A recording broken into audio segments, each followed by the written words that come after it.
अष्टमी पर Jens club रेपरा के देवी पंडाल पर उमड़ी मां दुर्गा के भक्तों की भीड़।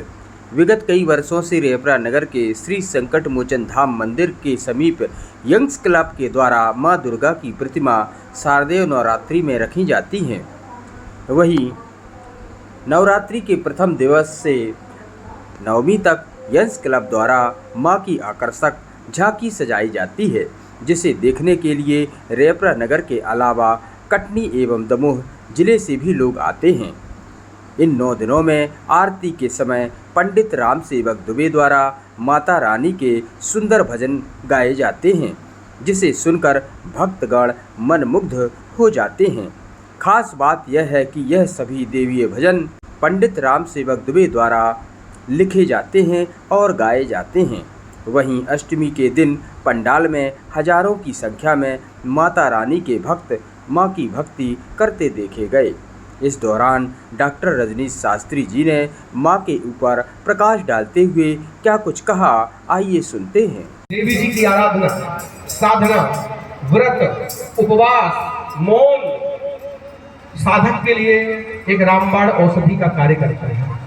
तो निश्चित ही ये साधना का पथ है और इस साधना पथ में आप सब धीरे धीरे आज अष्टम सोपान की ओर है। आज माता का अष्टम स्वरूप है महागौरी चाष्टमम। और कहते हैं कि 9 देवियों में सबसे सौम्य, सबसे शक्तिशाली, सर्वशक्तिमान जो दिन होता है वो अष्टमी का होता है।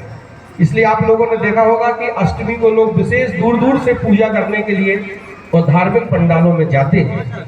ये महाअष्टमी है।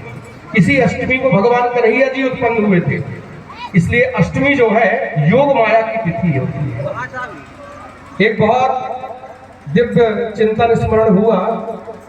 ये जो नवरात्रि है इसकी बड़ी वैज्ञानिक व्याख्या है। सबसे पहले कौन सी देवी आती है? पहले दिन शैलपुत्री, प्रथमम शैलपुत्री च द्वितीयम ब्रह्मचारिणी तृतीयम चंद्रघंटेति कूष्मांडेति चतुर्थकम पंचमम स्कंद मातेति षष्ठम कात्यायनीति च सप्तमम कालरात्रिति महागौरी च अष्टमम नवम सिद्धदात्री। और नौवीं देवी सिद्धि को देने वाली सिद्धदात्री, जिनका दिवस कल है। एक बहुत मन मस्तिष्क को जागृत करके समझिए देवी जी की व्याख्या। ये देवी भागवत की व्याख्या है।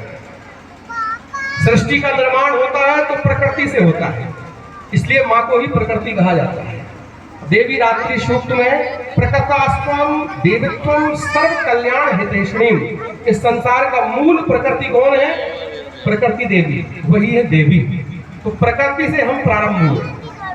अब जब प्रकृति का निर्माण हुआ तो सबसे पहले बाल्यावस्था आती है।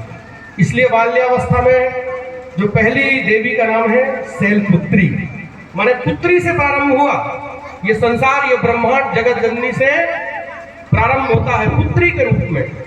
ये प्रकृति पहले पुत्री का स्वरूप धारण करती है और फिर वही पुत्री धीरे धीरे जब किशोरावस्था में आती है तो वही ब्रह्मचारिणी बन जाती है। इसलिए दूसरी देवी का नाम है ब्रह्मचारिणी।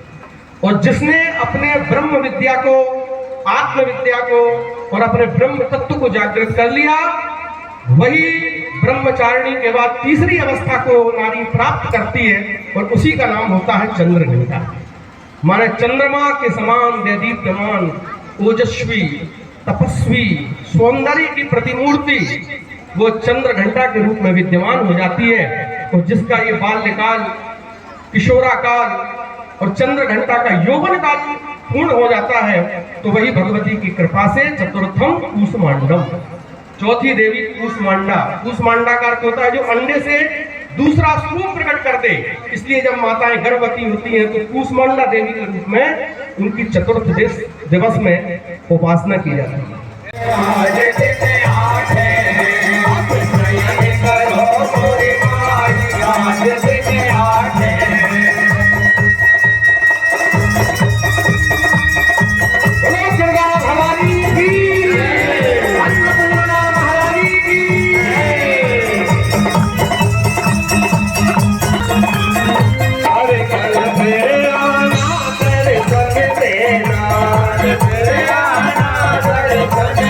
Hare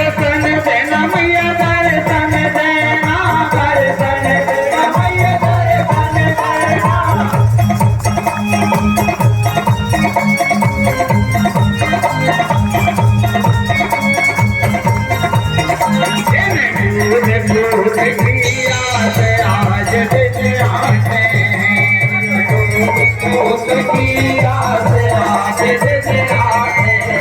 अब शयन करो मोरी माए आज दिन आते हैं, अब शयन करो मोरी माए आज दिन आते हैं।